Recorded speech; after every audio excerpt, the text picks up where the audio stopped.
오늘 설교 말씀의 본문은 우리가 아주 잘 아는 예수님께서 말씀하신 포도나무와 가지의 비유입니다. 예수님께서는 공생의 기간 동안에 제자들이 이해하기 편하고 쉽게 비유로 말씀하셨습니다. 요한복음에서 핵심 단어는 바로 믿다라는 동사로서 총 98번이나 쓰였습니다. 요한복음은 예수님이 그리스도이심을 믿고 우리로 하여금 생명을 얻게 하려고 기록한 복음 전도서입니다. 생명의 원동력이신 예수님 안에 거하는 사람이 바로 생명력 있는 사람입니다. 거한다는 뜻은 머문다, 뿌리를 둔다의 뜻입니다. 예수님께서 말씀하셨습니다. 누구든지 하나님 아버지의 뜻대로 행하는 사람이 나의 형제요 어머니이다 라고 하셨습니다. 소원하고 바라기는 비천하고 연약한 우리 한 사람 한 사람이 완전하고 신실하신 하나님을 바라보며 주님께 믿음으로 간구하고 기도할 때 하나님께서 우리 각자를 향하신 계획들이 성취되는 한 해가 되시기를 주님의 이름으로 축복합니다. 오늘 예수님 안에 거하는 기쁨이라는 주제로 요한복음 15장 1절에서 17절 말씀을 살펴보도록 하겠습니다. 오늘 본문 말씀은 참 포도나무 비유에 대해서 나타나고 있습니다. 예수님께서 본인을 참 포도나무라고 비유하셨습니다. 포도나무에 가지가 있죠. 그 가지를 우리를 뜻하여 말씀을 하셨습니다. 포도나무 가지에 포도가 주렁주렁 열매가 맺히기 위해서는 농부이신 하나님께서 봄과 여름 내내 물을 주시고 또 알맞은 온도를 설정해 주시고 때에 맞게 거름과 영양분을 그 나무에 주시죠. 그리고 가을에 추수할 때가 되면 포도나무에 탐스럽게 열린 맛있는 향기를 내는 포도를 한 송이 한 송이 두 송이 이렇게 따내는 그 농부이신 하나님의 기분이 참으로 보람되고 값질 것입니다. 예수님께서 우리를 포도송이 열매를 맺는 가지라고 말씀하셨습니다. 다시 한번 말씀드리지만 포도나무는 예수님이십니다. 하나님의 사람들은 예수님 안에 머물 때 성령에 합당한 열매를 맺게 됩니다. 만약 그 뿌리가 예수님이 아닌 세상에 악하고 어두운 것이면 그 사람의 열매는 악하고 어두운 것이 되고 마는 것입니다. 우리 하나님은 우리 인생의 전체를 돌보시는 분이십니다. 우리가 그분의 아들 예수 그리스도 안에 거하게 하시도록 은혜로 우리를 각자를 불러주셨습니다. 인생이라는 큰 대하 드라마의 주인공인 여러분을 그리고 우리 모두를 멋진 하나님의 자녀에 합당하도록 다듬는 과정을 신학적 용어로 성화라고 합니다. 계속해서 우리의 성품이 주님 앞에 서는 죽을 때까지, 주님 앞에 서는 그 순간까지 당신의 아들이신 예수님 닮도록 다듬어지는 과정을 바로 성화라고 합니다. 이 성화라는 과정을 통하여서 마치 포도나무의 열매가 잘 자라도록 모나고 불필요한 우리 내면의 모든 것을 다듬어 주시고 가지치게 해주는 것을 주님이 우리 성품을 통해서 그 과정들을 내면의 성품을 다듬어 가십니다. 그 비유가 오늘 본문의 2절 말씀에 모든 가지는 그분께서 제거하시고 열매를 맺는 가지는 깨끗하게 하사 그것이 더 많은 열매를 맺게 하신다라는 뜻입니다. 사람은 자신의 어떠한 행위로도 깨끗해질 수 없습니다. 세상은 이야기합니다. 자선 기부를 많이 하거나 착하게 살거나 선한 행실을 많이 하거나 나쁜 말을 하지 않으면 그 행위는 사람이 마치 청렴결백한 삶을 사는 것이니까 나는 잘 사는 인생이야. 이렇게 행위로 입증하려는 그 성향이 사람 안에 있습니다. 하지만 성경은 다르게 이야기합니다. 예수님 안에 있어야 된다. 오늘 본문 말씀처럼 오늘 주제처럼 예수님 안에 거해야 된다. 그 예수님 안에 거하는 사람이 예수님의 보혈로 말미암아 깨끗해지는 것입니다. 예수 그리스도를 믿는 그리스도인들은 십자가에 달리시고 우리의 죄를 용서해 주시기 위해서 예수 그리스도의 보혈로 우리의 죄가 깨끗하게 용서받는다는, 그리고 그 예수님을 믿을 때 영생에 이른다는 복음을 믿는 자들입니다. 5절 말씀에 나는 포도나무에 너희는 가지라. 사람이 내 안에 거하고 내가 그 안에 거하면 바로 그 사람은 많은 열매를 맺나니 나 없이는 너희가 아무것도 할 수 없느니라 라고 말씀하십니다. 우리가 사람이 예수님 안에 거할 때 예수님께서 그 사람 안에 거할 때 열매를 맺는 것입니다. 이 열매는 사람의 수고와 노력으로 되지 않습니다. 사람이 복음이라는 씨앗을 심을 수는 있습니다. 그것이 복음을 맡은 우리가 이 땅에서 지상 명령을 힘써 행하는 길일 것입니다. 물을 주고 자라게 하는 이는 우리 하나님이십니다. 성경에서 열매를 맺을 수 있는 비결을 제시합니다. 그 방법은 요한복음 12장 24절에 잘 나타납니다. 세번역 성경으로 읽어드리도록 하겠습니다. 내가 진정으로 진정으로 너희에게 말한다. 밀알 하나가 땅에 떨어져 죽지 않으면 한 알 그대로 있고 죽으면 열매를 많이 맺는다. 사람이 아무리 하나님께서 주신 은사와 달란트가 많다고 하더라도 그 모든 것을 이루시고 열매 맺게 하시는 이는 오직 우리 주님밖에 없습니다. 우리는 종종 우리의 열심이 하나님보다 앞서서 열매를 맺으려고 애를 씁니다. 하지만 하나님께서 우리에게 요구하시는 것은 먼저 예수님 안에 거하는 기쁨을 누리도록 하십니다. 그 기쁨을 누릴 때에 우리가 주님 안에서 참된 평안과 안식을 얻게 되는 것입니다. 성경에서 모든 것이 주님 안에 있어야 되는데 그 열매를 맺는 것, 그 기쁨 안에 거할 때 사람이 주님의 은혜로 열매를 맺게 되는 것을 갈라디아서 5장 22절에서 23절 말씀에 사도 바울은 성령의 9가지 열매를 표현을 합니다. 그러나 성령의 열매는 사랑과 기쁨과 화평과 인내와 친절과 선함과 신실과 온유와 절제, 이렇게 표현합니다.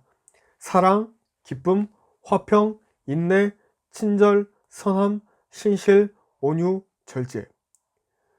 예수님 안에 거하는 기쁨을 누린다는 것은 나로서는 할 수 없지만 오직 하나님의 은혜로 이 성령의 열매가 우리 각자 안에 맺어지는 것을 경험하고 또 그 기쁨을 타인과 나누게 되는 것이 바로 주님과 동행하는 삶입니다. 이 9가지 중에서도 인내를 통해 바로 절제를 배웁니다. 이 모든 것 위에 절제하는 것이 없으면 열매를 맺기가 참 어렵게 되는 것입니다. 에베소서 5장 9절 말씀에 빛의 열매는 모든 선과 의와 진실에 있다고 합니다. 하나님은 우리를 빛의 자녀로 부르셨습니다. 세상이 더 어두워진다고 낙담할 필요가 없습니다. 어둠을 밝혀주는 것은 예수 그리스도의 빛이기 때문입니다. 이 어두운 세상 가운데 하나님은 우리에게 기뻐하고 즐거워하라고 말씀하십니다. 우리는 기뻐하고 즐거워하는 부르심을 받은 것입니다. 아무리 나를 억압하고 괴롭게 한다고 해도 우리가 선을 행하되 낙심하지 않고 오직 하나님의 의와 진리를 행하고 진실되게 매 순간 살아간다고 하면 하나님께서 치유의 광선을 비추셔서 이 사회를, 이 시대와 이 교회, 가정, 개인 모든 사람들을 하나님이 원래 디자인한 목적대로 다시 고치실 줄로 믿습니다. 요한복음 15장 5절 이하로 나 없이는 너희가 아무것도 할 수 없느니라 라고 말씀하십니다. 우리는 주님 없이 아무것도 할 수 없는 존재들입니다. 우리가 인생을 살아가면서 롤러코스터와 인생을 비슷하게 비유하는 것을 듣게 됩니다. 하나님께서 우리를 낮은 데에 처하기도 하시고 높은 데에 처하기도 하십니다. 때로는 높은 데에 처했다가 한 번에 쑥 내려오기도 하고 가난할 때도 있고 부하게 하실 때도 있습니다. 모든 것을 할 수 없을 때 할 수 없는 그런 마음처럼 두렵고 낙담되고 좌절되고 실패감을 느낄 때도 있습니다. 하지만 사도 바울은 빌립보서에 다음과 같이 고백합니다. 빌립보서 4장 13절 말씀입니다. 나에게 능력을 주시는 분 안에서 나는 모든 것을 할 수 있습니다.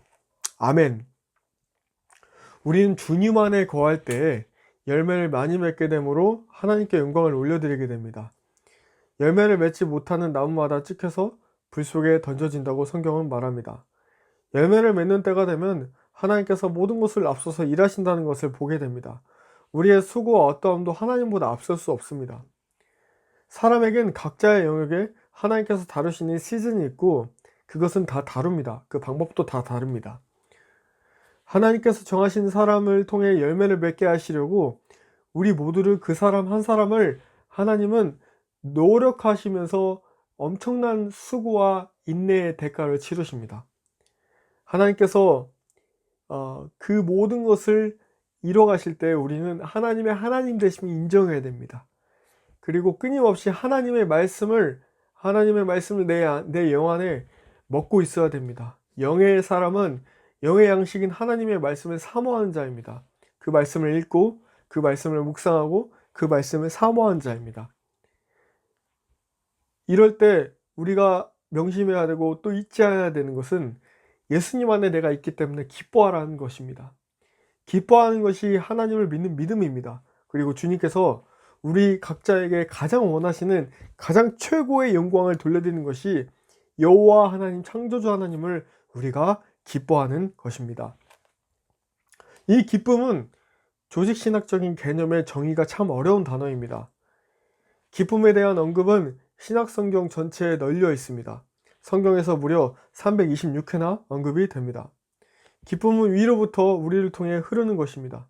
성경은 굳이 기쁨에 대한 정의를 내리려고 하지 않습니다. 삶의 경험을 통해 우리는 기쁨을 알고 있습니다. 성경에서 마음의 기쁨은 몸의 양약이라는 표현이 있고 마음의 근심은 골수를 마르게 한다라고 잠언 말씀에 나오고 있습니다. 사람이 기쁨이 넘칠 때 웃게 됩니다. 어려움을 통과할 때도 여러분들 가장 명심해야 될 것은 나의 문제 안에 있을 때는 웃을 수 없습니다만 여호와 하나님께서 내가 멈춰서 가만히 있을 때 주님께서 나의 모든 것을 앞서서 행하시고 이기시고 싸우셔서 승리하신다는 것이기 때문에 우리가 그것을 믿고 기뻐하는 것입니다. 요한복음 15장 9절에서 11절 말씀은 개역개정 성경으로 읽도록 하겠습니다. 아버지께서 나를 사랑하신 것 같이 나도 너희를 사랑하였으니 나의 사랑 안에 거하라. 내가 아버지의 계명을 지켜 그의 사랑 안에 거하는 것 같이 너희도 내 계명을 지키면 내 사랑 안에 거하리라. 내가 이것을 너희에게 이름은 내 기쁨이 너희 안에 있어 너희 기쁨을 충만하게 하려 함이니라. 아멘. 하나님 안에 있을 때 주님이 주시는 기쁨은 실로 놀랍고 위대합니다. 우리가 살아가면서 어떠한 어려운 상황 가운데 처할지라도 웃을 수 있는 건, 마음의 여유가 생기는 건 하나님께서 온전히 이 상황마저도 다스리신다는 것을 우리가 믿음으로 믿고 인정할 때 가능하게 됩니다. 이 표현을 영어로 God is in control 이라고 4단어로 짧게 말씀드릴 수 있습니다. God is in control. 하나님께서 모든 것을 컨트롤하신다, 다스리신다라는 뜻입니다. 선도, 악도, 인간의 실수나 기쁨, 슬픔, 희노애락의 모든 감정도 계획과 앞날도 전능자이신 하나님께서 다스리십니다. 우리가 신앙의 연수와 횟수가 거듭될수록 우리의 내성이 생깁니다. 이 내 삶의 모든 영역에 하나님을 주권자로 인정하니까 하나님이 하셨다는 그것을 믿고 인정해 나가는 것입니다. 여호와를 인정하는 것입니다. 하나님께서 주시는 은혜가 크면 클수록 그분의 위대함이 내 삶 가운데 발견되게 됩니다. 예수님 안에 그 위대함은 우리 인간의 피조물의 기쁨으로 바뀝니다. 내 안에 그 기쁨물이 카타르시스가 증가될수록 하나님도 우리를 통해 영광을 받으신다는 것을 잊지 않으시길 바랍니다. 지금 나의 상황은 너무도 절망스럽고 고통스러워도 하나님은 나를 통해 기쁨을 누리는 방법을 터득하여 나아가기를 원하십니다. 인생이 있어 하나님이 부르신 자일수록 인생의 광야의 터널을 지나게 됩니다. 부르심의 깊이가 넓고 깊고 넓을수록 이 광야를 지나는 횟수가 더 많아집니다. 일반 사역자보다 평신도보다 부르심의 크기가 클수록 이 광야의 횟수가 너무 많이 있다는 것을 알게 됩니다. 이럴 때 이렇게 생각할 수 있습니다. 나는 왜 이럴까? 내가 이것밖에 안 돼서 그럴까? 낙심되고 후회스러우며 가슴이 아플 때도 있습니다. 광야를 처음 지날 때는 특징이 너무 아파서 비명 지릅니다. 나의 아픔이 너무 크기에 다른 사람들 눈에 보이지 않습니다. 광야를 지날 때 나의 영적 성숙도가 어른의 단계에 이르면 알게 됩니다. 광야를 지날 때 우리는 그냥 주님 안에서 being, 그냥 그대로 머물면 된다는 것을 말입니다. 이 시간은 우리가 무언가를 doing, 뭔가 하는 시간이 아닙니다. 그야말로 예수님 안에서 거하고 있어야 됩니다. 그때 상황과 환경, 모든 어려움과 고통을 하나님께서 친히 다스리시고 주관하신다는, God is make all things possible and right. 하나님께서 모든 것을 가능하게 하시고 알맞게 하신다. 왜냐하면 하나님은 waymaker, 모든 길을 만드시는 분이시기 때문입니다. 할렐루야. 저는 제 인생에 있어서 가장 기뻤을 때가 첫째 아들이 태어나는 장면을 목격할 때였습니다. 저희 아들이 영국에서 태어나는데 그때 그 아이가 태어나는 모습을 볼 때 감히 이런 표현을 써도 될지 모르겠지만 하나님 아버지께서 마치 독생자 예수님을 바라보며 기뻐하셨던 그 놀라운 기쁨이 아니었을까 상상해 봅니다. 저는 그때 이전과 그때 이후로 그 아들이 시온이가 태어나는 그 장면을 볼 때 그 기쁨을 한 번도 그때 이후에는 느껴본 적이 없습니다. 그때 제가 제 눈에 마치 눈물이 저장된 눈물 풍선이 펑 터졌었는데 그 아이가 세상에 딱 나올 때 그 기쁨의 눈물을 딱 터뜨리는데 제가 얼마나 감격해서 기쁨의 눈물을 터뜨리는 것을 그 간호사들이 보고 울컥하면서 그 마음의 그 엄청난 감동을 외국인들도 느끼는 것을 보았습니다. 생애 처음 저를 닮은 예쁜 아이가 세상 밖으로 나오는데 정말 아이를 낳아준 아내에게도 너무 감사와 기쁨이 넘쳐났고 그 우리 아내가 10개월 동안 품었던 그 아이가 태어나는 기쁨, 그 기쁨이 있기까지는요, 엄마의 10개월 동안 아이를 품어내는 그 모든 과정이 우리가 기억해야 되고 그 과정이 반드시 수반된다는 것을 잊지 않아야 됩니다. 우리가 예수님 안에 거할 때에 그 기쁨이 있습니다. 우리 인생도 마찬가지입니다. 하나님께서 우리 각자를 통해 맺게 하실 열매가 종류가 다 다릅니다. 우리는 그 열매가 어떤 종류의 열매일지 다 알 수 없습니다. 그리고 그 열매를 맺기까지 어떠한 어려운 고난과 역경 속에서도 우리는 그 어려움에 집중하는 것이 아니라 그 모든 어려움을 이미 십자가에서 극복해내셨고 우리에게 새 힘과 소망을 주시는 완전하신 나의 하나님 예수 그리스도를 바라봐야 합니다. 성경은 시편 기자가 의인에게는 어려움과 고난이 많이 따른다라고 고백합니다. 예수님을 믿는 그리스도인들이 믿음 안에 더 굳건하게 서 나가려 하면 할수록 반드시 어려움이 따릅니다. 신앙생활하는 데 있어서 날마다 평안하기만 한다면 그 신앙은 다시 점검해 보아야 할 것입니다. 항상 문제가 있습니다. 하지만 우리가 그 방법을 터득하는 것은 주님께 맡겨드리는 것. 주님이 모든 것을 주관하시고 다스리신다는 믿음 안에 주님께 맡겨드릴 때 어떠한 어려움이 있더라도 기뻐할 수 있는 것입니다. 마태복음 5장 11절에서 12절 말씀에 나로 말미암아 너희를 욕하고 박해하고 거짓으로 너희를 거슬러 모든 악한 말을 할 때에는 너희에게 복이 있나니 기뻐하고 즐거워하라. 하늘에서 너희의 상이 큼이라. 너희 전에 있던 선지자들도 이와 같이 박해하였느니라. 그렇게 사도 바울이 빌립보서 4장 4절에서 7절 말씀에 고백한 것처럼 항상 주를 기뻐하고 우리 자신이 절제를 모든 사람이 알게 해야 됩니다. 주님께서 가까이 계시기 때문입니다. 예수님 안에 거하는 기쁨을 누린 자들은 아무것도 염려하지 말고 오직 모든 일에서 기도와 간구로 우리가 요청해야 할 것을 감사와 더불어 하나님께 알려야 합니다. 그렇게 할 때 모든 이해를 뛰어넘는 하나님의 평강이 그리스도 예수님을 통해서 우리의 마음과 생각을 지키시기 때문입니다. 사랑하는 여러분, 우리 모두 주님의 명령을 지키는 삶을 살아갑시다. 주님께서 서로 사랑하라고 하셨습니다. 예수님 안에 기쁨을 누리며 사는 사람들은 사랑하는 삶을 사는 사람들입니다. 우리 각자가 사랑하기 편한 사람만 사랑하는 것은 누구나 할 수 있는 것입니다. 주님의 사랑은 사랑하기 어려운 사람들을 예수 그리스도의 사랑으로 사랑하는 것입니다. 여기에 우리의 기도가 절실히 요구되어집니다. 내가 사랑하기 어려운 사람들을 우리의 힘으로는 사랑할 수 없지만 정말 내 왼뺨을 때리는데 어떻게 예수님처럼 오른뺨을 가져다 댈 수 있겠습니까? 나에게 겉옷을 벗어달라고 하는데 어떻게 내 신발과 가방, 속옷까지 다 내어줄 수 있겠습니까? 우리가 요한복음 15장 13절 말씀처럼 아무에게도 자기 친구를 위해 자기 생명을 내놓는 것, 이것보다 더 큰 사랑은 없다라고 이야기합니다. 여러분, 우리가 잘 아는 표현입니다. 사람은 사랑해야 될 대상이지 기대하거나 요구해야 될 대상이 아니라는 것을 배워갑니다.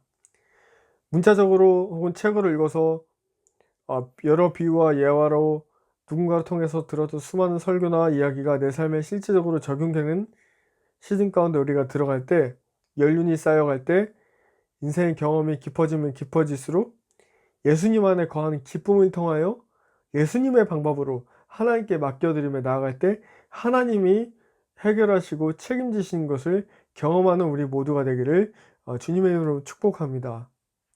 말씀 맺습니다. 오늘 본문의 16장 16절에서 17절 말씀으로 제가 킹제임스 성경으로 읽어드리도록 하겠습니다. 너희가 나를 택하지 아니하고 내가 너희를 택하여 세웠나니 이것은 너희가 가서 열매를 맺게 하고 또 너희 열매가 남아있게 하려 함이요 또 너희가 내 이름으로 아버지께 무엇을 구하든지 그분께서 그것을 너희에게 주게 하려 함이니라. 내가 이것들을 너희에게 명령하는 것은 너희가 서로 사랑하게 하려 함이니라. 예수님께서 우리를 먼저 택하셨고 이것은 우리가 열매를 맺게 하도록 도우시고 아버지께 구하는 모든 것을 얻게 하려 하신다는 말씀을 우리가 배워서 알게 됩니다. 사랑하는 여러분, 저도 마찬가지입니다.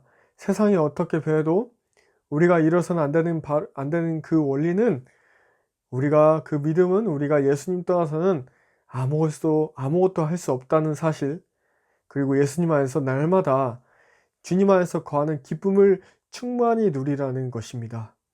오늘 말씀을 통틀어서 주님께서 요구하신 것은 우리를 통하여 하나님의 사랑으로 이웃과 서로 사랑하게 하려 함입니다.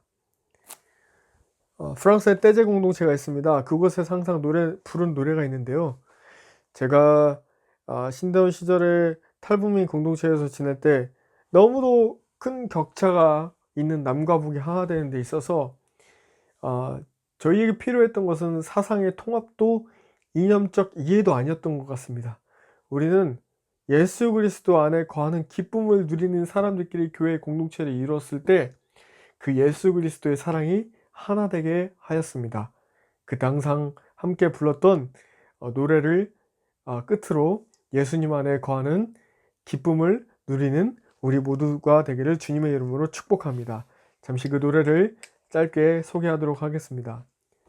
사랑의 나눔 있는 곳에 하나님께서 계시도다. 사랑의 나눔 있는 곳에 하나님께서 계시도다.